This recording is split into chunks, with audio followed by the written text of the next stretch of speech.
Good morning बच्चों। पिछली class में हम लोगों ने कंप्यूटर नेटवर्क और टोपोलॉजी के बारे में पढ़ा था। आज हम लोग नेटवर्क के प्रकार के बारे में पढ़ते हैं। नेटवर्क एक सीमित क्षेत्र से लेकर पूरे विश्व तक फैला हुआ होता है। कुछ कम जगहों पे कुछ सीमित क्षेत्र छोटे होते हैं और कुछ पूरे विश्व में फैले होते हैं। तो इस प्रकार जो प्रसार क्षेत्र है उसके आधार पर नेटवर्क 3 प्रकार के होते हैं: लैन, मैन और वैन। लैन लोकल एरिया नेटवर्क, जिसे हम एक उदाहरण के द्वारा समझ सकते हैं। मान लीजिए कॉलेज में प्रिंसिपल को प्रत्येक क्लास की स्टूडेंट और टीचर की एक्टिविटी को देखना है, तो प्रिंसिपल ऑफिस में अगर लैन नेटवर्क स्थापित है प्रत्येक क्लासरूम से, तो वो प्रत्येक क्लास के बारे में पूरी जानकारी उपलब्ध कर पाएंगे। और इस प्रकार का जो नेटवर्क होता है वो एक ही बिल्डिंग, एक ही कार्यालय में सीमित क्षेत्र इसका 1 मील से ज़्यादा नहीं होता है। कुछ नेटवर्क एक सीमित क्षेत्र और कुछ नेटवर्क पूरे विश्व के कंप्यूटर को डेटा संचरण सुविधाएं प्रदान करता है। प्रसार क्षेत्र के आधार पर नेटवर्क को 3 श्रेणियों में बांटा जा सकता है: local area network LAN, metropolitan area network MAN, विस्तृत एरिया नेटवर्क वैन। लोकल एरिया नेटवर्क, इसका प्रसार क्षेत्र अत्यधिक सीमित लगभग 1 मील के अंदर होता है। लैन का प्रयोग छोटे क्षेत्रों के लिए जैसे कार्यालय, कंपनी, बैंक आदि की अपनी बिल्डिंग के अंदर ही किया जाता है। इनके द्वारा उच्च क्षमता का प्रिंटर, स्कैनर आदि को लिंक करके साझा करते हैं। लैन बनाने के लिए स्टार, बस, रिंग अथवा पॉइंट टू पॉइंट टोपोलॉजी का प्रयोग किया जाता है। संचार माध्यम के रूप में कोएक्सियल केबल अथवा फाइबर ऑप्टिक का प्रयोग होता है। डेटा संचरण की गति लगभग 10 मेगाबिट्स पर सेकेंड से लेके 1 गीगाबिट्स पर सेकेंड तक होती है। डेटा संचरण का खर्च कम होता है। डेटा चोरी होने का डर नहीं होता है। उदाहरण ईथरनेट। दूसरा है metropolitan area network man. Metropolitan शहर में इस प्रकार का नेटवर्क स्थापित होता है। इस प्रकार के उदाहरण के द्वारा एक समझ सकते हैं। एक ही शहर में कई ब्रांचेस होते हैं। एक बैंक के कई ब्रांचेस अलग अलग एरिया में होते हैं।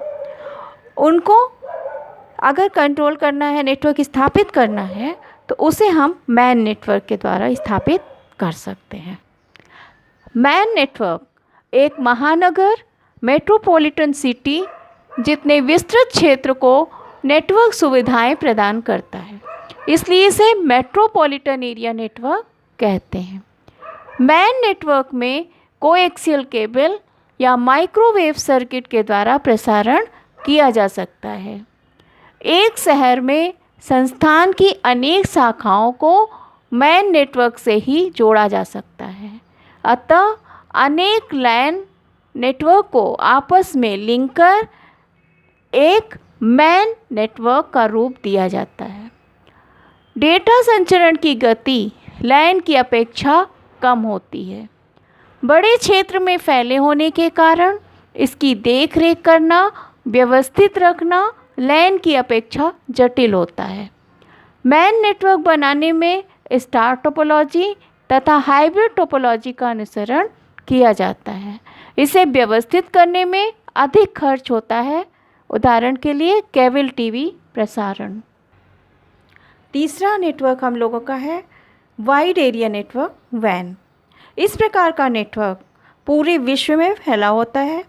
इसमें जो माध्यम का उपयोग करते हैं वो वायरलेस मीडियम का उपयोग करते हैं, माइक्रोवेव सर्किट, उपग्रह आदि। इसका जो स्पीड होता है वो मैन से कम होता है। 1200 बिट्स पर सेकेंड से लेकर 2 मेगाबिट्स पर सेकेंड तक होती है। इसके में इंटरनेट की जो न्यू पड़ी थी वो आर्पानेट के द्वारा पड़ी थी। ARPANET advance research project agency network जो यूएस में डिफेंस डिपार्टमेंट ने बनाया था, जिसे इंटरनेट की नींव कहते हैं। विस्तृत एरिया नेटवर्क मैन, इसका प्रसार क्षेत्र मैन से अधिक बड़ा होता है।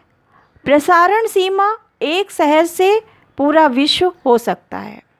संचार माध्यम के रूप में अनेक माध्यम का प्रयोग हो सकता है, जैसे माइक्रोवेव सर्किट, उपग्रह, टेलीफोन लाइन आदि। डेटा संचरण की गति लगभग 1200 बिट्स पर सेकंड से 2 मेगा बिट्स पर सेकंड तक हो सकती है, जिसे ब्रॉडबैंड सर्विस के द्वारा बढ़ाया जा सकता है। वैन नेटवर्क में कुछ शक्तिशाली कंप्यूटर जुड़े होते हैं जो ट्रांसमीटर और रिसीवर के मध्य कड़ी का कार्य करते हैं और डेटा को एम्पलीफाई करके तेज गति से आगे प्रसारित करते हैं, जैसे माइक्रोवेव रिपीटर, उपग्रह आदि।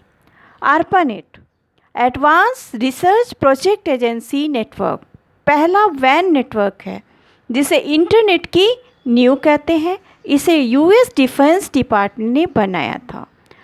भारत में सीएमसी इंडिया ने इंडोनेट नामक नेटवर्क बनाया जो महानगरों में स्थित कंप्यूटरों को आपस में जोड़ता है।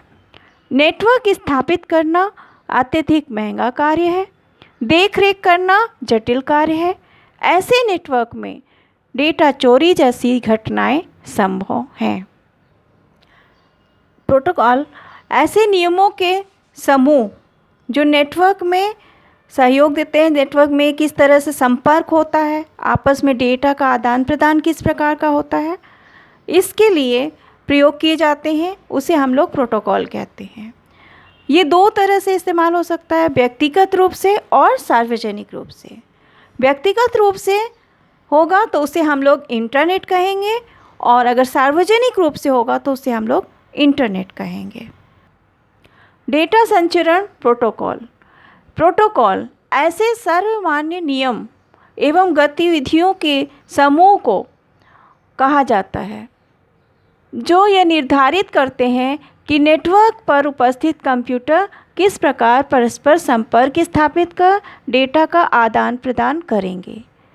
डेटा संचरण की क्रिया प्रोटोकॉल के आधार पर एवं उनकी देखरेख में संपन्न होती है। जब दो समान कंप्यूटर प्रोटोकॉल का पालन करते हैं तभी डेटा का आदान प्रदान कर सकते हैं। प्रोटोकॉल दो प्रकार के हो सकते हैं, व्यक्तिगत प्रोटोकॉल, इंट्रानेट। सार्वजनिक प्रोटोकॉल का उदाहरण है इंटरनेट। सार्वजनिक प्रयोग के सर्वमान्य स्टैंडर्ड प्रोटोकॉल अंतर्राष्ट्रीय स्तर पर सर्वमान्य होते हैं। स्टैंडर्ड प्रोटोकॉल कंप्यूटर सिस्टम से पूर्णतः आत्मनिर्भर होते हैं और इनका विकास मात्र डेटा संचरण गतिविधियों को ध्यान में रखकर किया जाता है। मुख्य स्टैंडर्ड प्रोटोकॉल, पहला TCP/IP ट्रांसमिशन कंट्रोल प्रोटोकॉल या इंटरनेट प्रोटोकॉल। दूसरा OSI ओपन सिस्टम इंटरकनेक्शन। ऐसे प्रोटोकॉल जिनका प्रयोग कोई भी कंप्यूटर सार्वजनिक स्तर पर कर सकता है उसे ओपन स्टैंडर्ड प्रोटोकॉल कहते हैं। प्रोटोकॉल की मुख्य जिम्मेदारियां एवं कार्य क्या क्या हैं? लिंक स्थापित करना, दूसरा डेटा का क्रम व्यवस्थित करना, डेटा का रूट तय करना, डेटा प्रवाह एवं ट्रैफिक का नियंत्रण करना, त्रुटि नियंत्रण करना, डेटा की सुरक्षा करना, ट्रांसमिशन का क्रम एवं प्राथमिकता का निर्धारण करना। Open system interconnection. International standard organization ISO ने open system interconnection OSI model के लिए एक संदर्भ परिभाषित किया जिसे ISO/OSI मॉडल कहा जाता है। इस मॉडल में 7 स्तर या सतहें होती हैं: physical, data link, network, transport, session, presentation application, जिसे याद करने के लिए हम लोग एक सेंटेंस में इसको याद कर सकते हैं।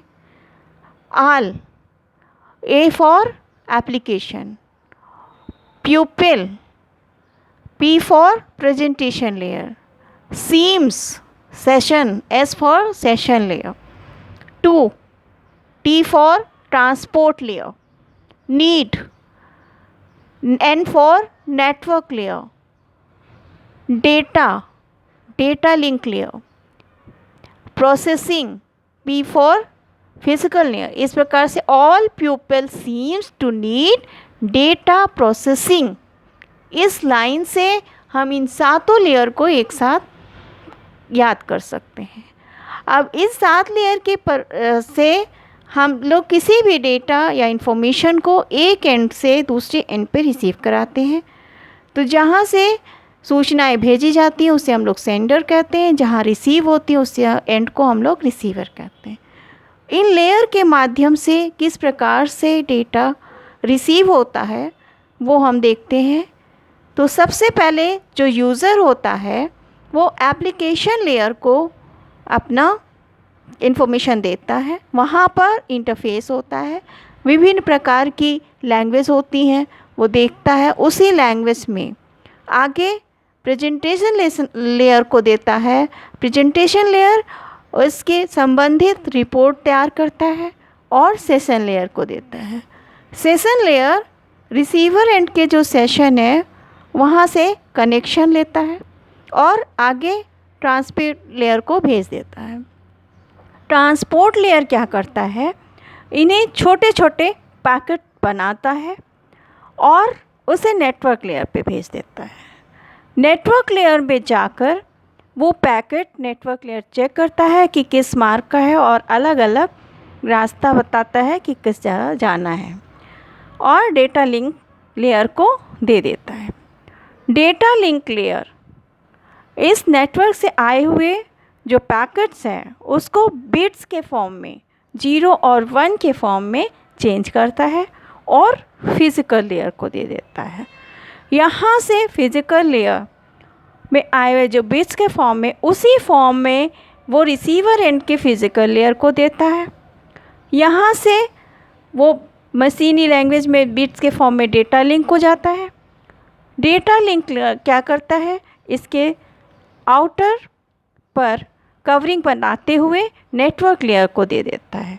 नेटवर्क लेयर चेक करता है इसे और उसके चारों तरफ एक फ्रेमिंग कर देता है कि जिससे वो सेफ रहे और जो सूचना यहाँ से भेजी जा रही है वो उसी रूप में आगे रिसीवर को रिसीव हो जाए, किसी प्रकार की त्रुटि ना हो।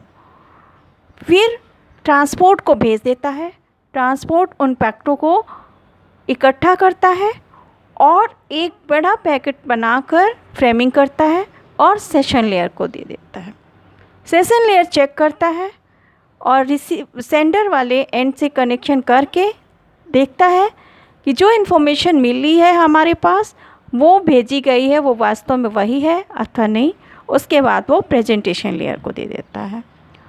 प्रेजेंटेशन लेयर पर इसका चेकिंग होते हुए एप्लीकेशन लेयर पर जाता है और वहाँ का जो इंटरफेस है उस लैंग्वेज से संबंधित इंटरफेस चेक करता है और रिसीवर एंड पर जाकर रिसीव करा देता है। इस 7 लेयर के द्वारा की मदद से सेंडर अपनी सूचनाओं को रिसीवर को रिसीव करा देता है। बच्चों, ये लेसन अब आपका कंप्लीट हो गया है।